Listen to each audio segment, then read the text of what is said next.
Saya sekarang di Desa Ujung Pediah. Nanti jumpai saya di terminal desa. Adegan 12. Setelah itu Syederalun, Polres Nagan Raya reka ulang atau rekonstruksi kasus pembunuhan yang terjadi di Simpang Put, Kuala Nagan Raya pada 15 Juli 2021 lalu.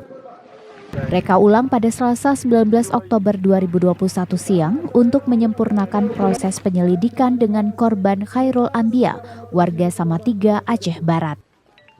Proses reka ulang dipimpin Kasat Reskrim AKP Mahfud, dihadiri Kasipidum Kejari R. Bayu Ferdian, penasehat hukum terdakwa, dan dikawal ketat kepolisian setempat. Dua tersangka turut dihadirkan yakni Redi Munanda 21 tahun dan Risan Kalevi 21 tahun, tercatat penduduk desa Simpang Put, Kuala Nagan Raya. Sedangkan korban diperagakan oleh personel Polres Nagan Raya sebanyak 15 adegan dari sebelumnya 13 adegan.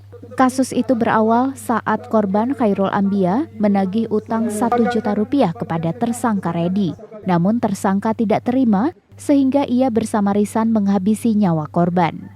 Korban Khairul dibacok sebanyak 4 kali menggunakan pisau sangkur milik Risan pada bagian tubuh bagian belakang, dan setelah pembunuhan itu kedua tersangka meninggalkan korban yang bersimbah darah dan tidak lagi bernyawa.